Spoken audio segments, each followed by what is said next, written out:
तो पहले दोस्तों नमस्कार, कैसे हैं आप सभी। आशा करता हूं सभी लोग स्वस्थ होंगे, तंदुरुस्त होंगे, अच्छे होंगे। और आज हम फिर से आपके लिए क्लास 10th जिसे हम अम्ल क्षार और लवण चैप्टर का डिस्कशन कर रहे हैं।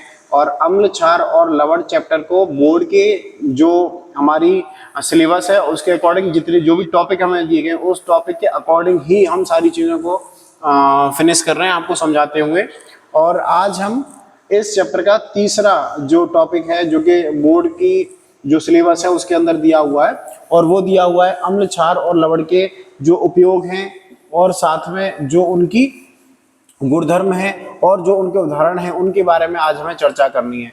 तो सभी लोग ध्यान से इसे देखेंगे और उसे समझने का प्रयास करेंगे। सारी चीज़ें वही हैं, हर एक क्लास में जो चीज़ें मैंने आपको बताई है वो सब रिवाइज होंगी, और रिवाइज होने का मतलब है कि वो आपके दिमाग में बहुत ही अच्छी तरीके से बैठ जाएंगी। तो अब मैं फिर से आपको एसिड के बारे में बता रहा हूँ। पिछली क्लास में भी मैंने आपको एसिड के बारे में बताया है, और इस क्लास में भी मैं एसिड से ही शुरुआत करूंगा, जिसमें बोला गया कि वे पदार्थ जो जल में घुलकर H+ आयन देते हैं, H+ आयन उत्पन्न करते हैं, उसी को हम क्या कहते हैं, अम्ल कहते हैं। या फिर जो स्वाद में कैसे होते हैं, खट्टे होते हैं, उन्हें हम क्या कहते हैं, H+ आयन कहते हैं, सॉरी अम्ल कहते हैं। ओके, एसिड बोलते हैं। अगर हम बात करें क्षार की, तो क्षार किसे कहते हैं, वे पदार्थ जो जल में घुलकर OH- आयन देते हैं उसे हम क्षार कहते हैं। और अगर बात करें लवण की, तो जब किसी अम्ल और क्षार की उदासीनीकरण अभिक्रिया, न्यूट्रलाइजिंग जो रिएक्शन है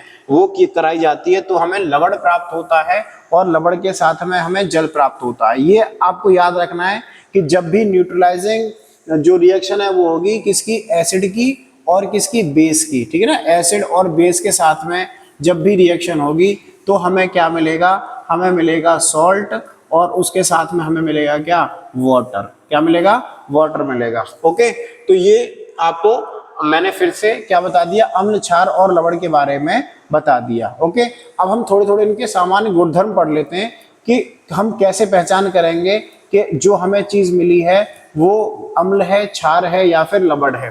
तो आप ध्यान से देखिएगा। सबसे पहले तो ये जो अम्ल की अगर हम बात करें, अम्ल की अगर चर्चा करें, तो अम्ल जो होंगे वो स्वाद में कैसे होंगे, खट्टे होंगे। ठीक है ना, कैसे होंगे, खट्टे होंगे। दूसरा, ये नील लिटमस को क्या कर देते हैं, लाल कर देते हैं। और पिछली क्लास में मैंने आपको बताया था कि अम्ल जो होते हैं वो हमारे लिए थोड़े घातक होते हैं, इसलिए अगर कोई भी चीज ब्लू को अगर रेड कर रही है, क्या कर रही है, रेड कर रही है, तो रेड जो होता है वो किसका सिंबल होता है, खतरे का सिंबल होता है। मींस अगर ब्लू से रेड कर रही है तो ये क्या होगा, ये होगा एसिड। क्या होगा, एसिड होगा। ठीक है ना, रेड से ही हमें समझ जाना है, अगर ब्लू लिटमस रेड बन जा रहा है तो इसका मतलब ये है कि वो एसिड है। ओके, अगर हम दूसरे की बात करें, तो धातुओं के साथ जब भी अभिक्रिया करेगा ये, तो हाइड्रोजन गैस देगा। क्या देगा, हाइड्रोजन गैस देगा। अब मैं दो चीजें यहाँ समझने और सीखने वाली हैं, क्या कि एसिड कभी भी किसके साथ, बेस के साथ रिएक्शन कर रहा था, तो हमें दे रहा है क्या, सॉल्ट, और क्या दे रहा है, वाटर। सॉल्ट और क्या दे रहा है, वाटर। लेकिन एसिड अगर रिएक्शन कर रहा है किसके साथ में, मेटल के साथ में, तो हमें क्या देगा, हमें कोई हाइड्रोजन गैस देगा, H2 गैस देगा। ठीक है ना, हाइड्रोजन गैस देगा। तो ये हमें ध्यान रखने वाली चीज है। ये भी एमसीक्यू में पूछ ली जाती है कि जब कोई अम्ल किसके साथ अभिक्रिया करे, जब कोई अम्ल धातु के साथ अभिक्रिया करे तो वह कौन सी गैस निकालता है, तो वह हाइड्रोजन गैस को निकालता है। आगे है कार्बोनेट, वह बाइकार्बोनेट के साथ अभिक्रिया करके CO2 कार्बन डाइऑक्साइड हमें देता है। किसके साथ, कार्बोनेट और बाइकार्बोनेट के साथ अगर अभिक्रिया करेगा, क्या, अम्ल अगर अभिक्रिया करेगा कार्बोनेट और बाइकार्बोनेट के साथ में, तो हमें मिलेगी कार्बन डाइऑक्साइड CO2। और उससे अगला है कि जल में घुलकर विद्युत का संचालन करते हैं। और ये जो आपका जो कैरेक्टरिस्टिक है, ये जो गुणधर्म है, वो तीनों के अंदर होता है, चाहे अम्ल हो, चाहे क्षार हो, चाहे हो लवण। ये कैरेक्टरिस्टिक सभी के अंदर मिलेगा। किसके अंदर, जल में घुलकर विद्युत का संचालन करते हैं। और इसी के साथ ही जो आगे है वो इम्पोर्टेंट है क्या, कि त्वचा के संपर्क में आने पर जलन पैदा करते हैं। आपने देखा होगा बैटरी वगैरह आप सभी के घरों में होती है और उसके अंदर जो सॉल्यूशन भरा रहता है, अगर गलती से भी आपके हाथ के ऊपर या फिर त्वचा के ऊपर पड़ जाए तो थोड़ी थोड़ी हमारे त्वचा के ऊपर जलन होती है। थोड़ी थोड़ी मैं इसलिए कह रहा हूँ क्योंकि उसके अंदर तनु सल्फ्यूरिक अम्ल होता है। अगर सांद्र होगा तो वो झट से हमें क्या कर देगा, जला देगा। ठीक है, तनु होने के कारण हमारी त्वचा के ऊपर जलन होती है। अगर सांद्र होगा तो जैसे ही पड़ेगा वैसे ही वो क्या कर देगा, जला देगा, फफूंदी डाल देगा। अगर हम बात करें इसकी, तो ये जो ब्लू लिटमस होता है, मैंने आपको बताया था लिटमस के बारे में बताया था, लिटमस पेपर के बारे में बताया था। लिटमस पेपर क्या होते हैं, सूचक होते हैं, क्या होते हैं, इंडिकेटर होते हैं। और ये इंडिकेटर क्या करते हैं, ये इंडिकेटर हमें बताते हैं कि जो आपको मिला है या फिर जो चीज आपके पास है वो अम्ल है, वो क्षार है या फिर लवण है। ठीक है, और इसी के साथ में मैंने आपको बताया था कुछ और इंडिकेटर के बारे में, जिसमें था मेथिल ऑरेंज और था फिनोफ्थिलीन। ठीक है, मेथिल ऑरेंज और था फिनोफ्थिलीन। इन सभी के बारे में मैंने पहली क्लास के अंदर बताया। अगर आपने वो क्लास न देखी हो तो उस क्लास को देखिए, जिससे कि आपकी ये जो चीजें हैं वो क्लियर हो जाएं। अगर हम बात करें किसकी, क्षार की, तो क्षार के जो सामान्य गुणधर्म होते हैं वो क्या होते हैं, ये स्वाद में कड़वे होते हैं। दूसरा, लाल लिटमस को कैसा कर देते हैं, नीला कर देते हैं। अगर हम एसिड की बात करें तो एसिड ब्लू लिटमस को रेड कर रहा था, लेकिन क्षार जो है वो रेड लिटमस को कैसा कर देता है, ब्लू कर देता है, नीला कर देता है। और आगे है स्पर्श में फिसलन वाले होते हैं। मतलब अगर हम स्पर्श कर सकें, जैसे साबुन है, साबुन आपका क्या है, एक क्षार है। ठीक है ना, क्षार है। अगर हम उसे स्पर्श करते हैं तो वो हमें कैसा लगता है, बहुत ही कोमल लगता है, मुलायम लगता है। ठीक है, तो स्पर्श में फिसलन वाले होते हैं। आगे है अम्लों के साथ अभिक्रिया करके ये क्या बनाते हैं, लवण बनाते हैं और साथ में क्या बनाते हैं, जल बनाते हैं। अगर हम आगे देखें तो जल में घुलकर विद्युत का संचालन करते हैं। मैंने आपको बताया कि चाहे आप अम्ल की बात कीजिए, चाहे आप बात कीजिए क्षार की, चाहे आप बात कीजिए लवण की, तीनों के अंदर क्या होता है, तीनों के अंदर ये जो कैरेक्टरिस्टिक है वो सभी तीनों के अंदर होता है। ठीक है ना, तो आपको जब भी लिखने का के लिए बोले कि कैरेक्टरिस्टिक लिखो तो आप इसे आंख बंद करके तीनों के अंदर लिख सकते हो। आगे है त्वचा के संपर्क में आने पर जलन होती है। ठीक है ना, त्वचा के संपर्क में अगर आएगा तो क्या हो जाएगी, इसकी जलन हो जाएगी। आगे है ये रेड लिटमस को कैसा कर देता है, नीला कर देता है।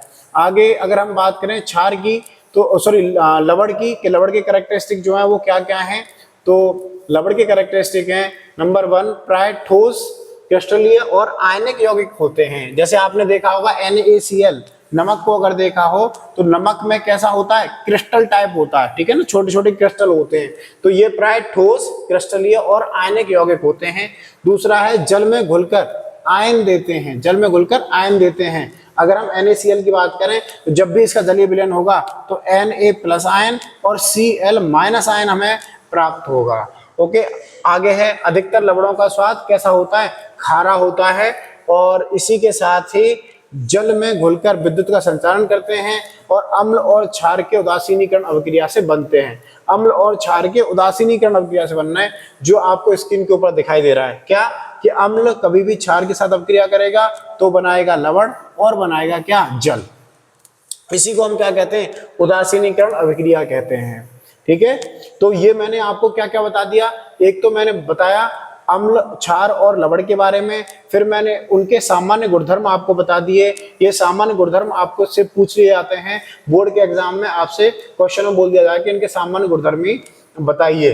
अब मैं कुछ कुछ उदाहरण भी आपके सामने रख रहा हूं, जिसमें उदाहरण हैं जो अम्ल के हैं, उदाहरण वो क्या क्या हैं, हाइड्रोक्लोरिक अम्ल HCl, सल्फ्यूरिक अम्ल H2SO4, नाइट्रिक अम्ल HNO3 और एसिटिक अम्ल CH3COOH। ओके, अगर हम बात करें क्षार के जो उदाहरण हैं उनकी, तो क्या क्या है, सोडियम हाइड्रोक्साइड NaOH, और क्या है, potassium hydroxide KOH, calcium hydroxide CaOH का होल ट्वाइस, और अमोनियम हाइड्रोक्साइड NH4OH। ये क्या है, ये आपके उदाहरण हैं किसके, क्षारों के। ठीक है, और ये आपको याद भी करने हैं। उसके बाद में उदाहरण किसके, लवण के, क्या क्या है, NaCl, दूसरा है सोडियम सल्फेट Na2SO4 और कैल्शियम कार्बोनेट CaCO3 और पोटेशियम नाइट्रेट KNO3। तो ये आपके क्या हो गए, ये आपके उदाहरण हो गए।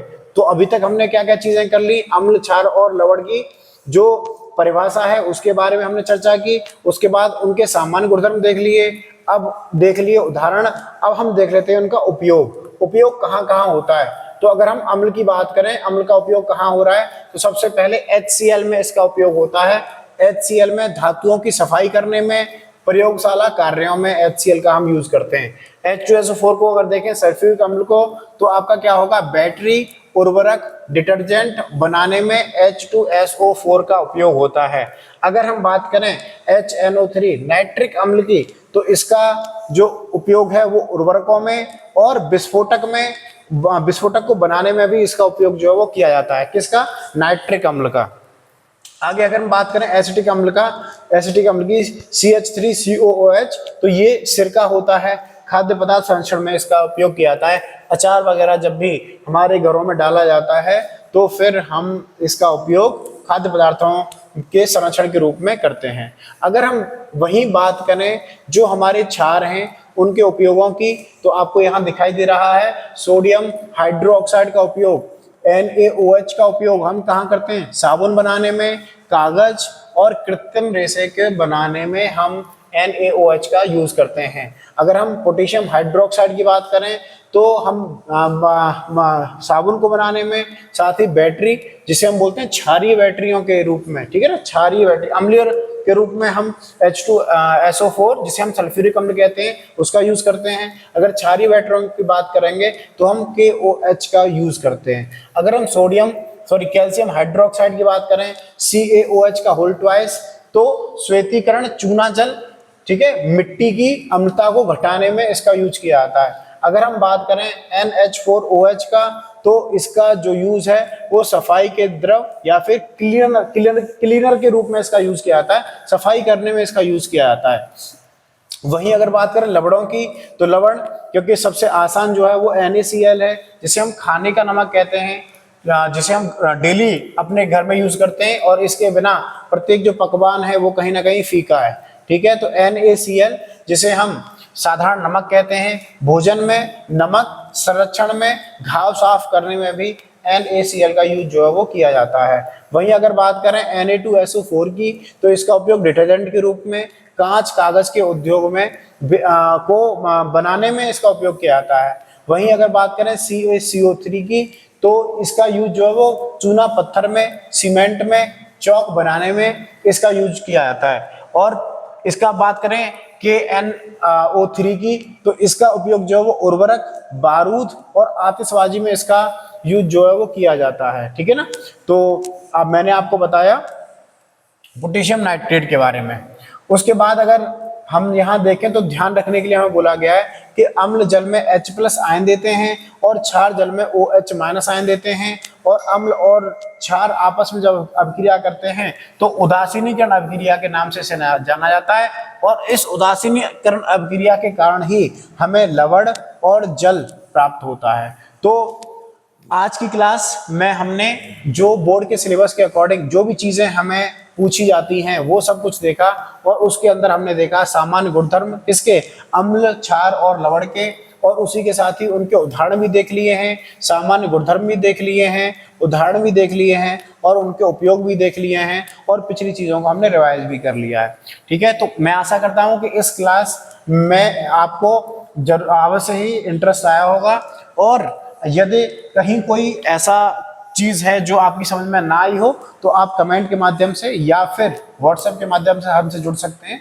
और आप हमें अपनी परेशानियों को हमारे साथ साझा कर सकते हैं, जिससे क्या होगा कि अगली क्लास में जब भी हम आपसे जुड़ेंगे तो उन आपके डाउट को, उन आपकी परेशानियों को क्लियर हम करेंगे, ठीक है। तो आशा करता हूँ आपने ये क्लास बहुत अच्छी तरीके से की होगी, और इसी के साथ ही मैं लेता हूँ आपसे विदा। मिलेंगे अगली क्लास के अंदर। बहुत बहुत धन्यवाद।